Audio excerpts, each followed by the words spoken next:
Mornings have always been my favourite time of day, and it has taken some time to really perfect what the perfect morning looks like for me. It doesn't always happen, and it can be tight to fit that routine in before the working day, so sometimes this is just a weekend thing, but on those times that it does align and everything kind of flows nicely, I always feel like it sets me up for the day. And sometimes it's just a reminder to do one thing in the morning that makes you feel good, to try and set a bit of an intention for the day ahead.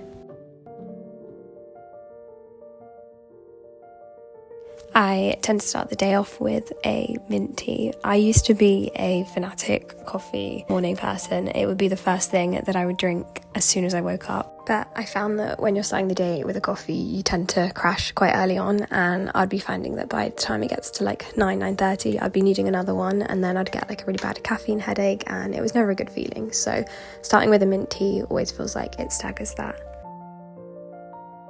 I then like to do my morning pages in bed and just try and get out a bit of journaling. I feel like this really clears my mind, and it's a little trick I learned from doing the artist's way. My one non-negotiable for a good morning is morning movement, and for me that's running, Pilates or yoga. I'm really trying to vary my exercise a bit more and do a bit at home, because you really don't have to go to a gym to work out.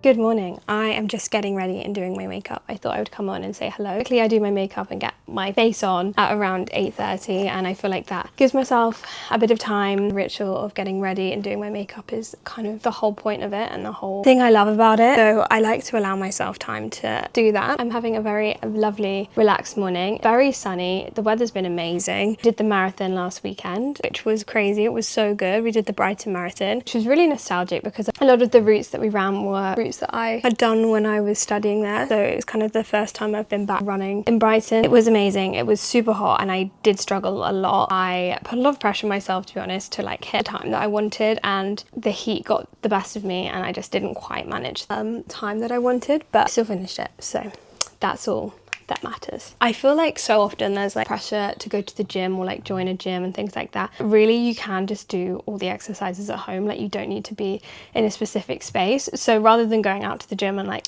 doing the workout there, which sometimes, to be honest, I do like, you can just do all these workouts at home and you can get it done. And I found some really nice workouts and stretching routines and things which have just been really great this week. Post-marathon, allowing myself a bit of time in the mornings to get everything done is my favorite thing in the world. I do work from home, and I find that having a routine is what's the most important. So for me, that means like getting up early, giving myself the time to have a bit of a slow morning, and then by 9 I need to be like, you know, cracking on with work. My last step in my morning routine is always making my coffee. I like to have my coffee when I start work, so I'm gonna make my coffee and then have breakfast a little bit later. But I feel like that is kind of the routine for my morning routine.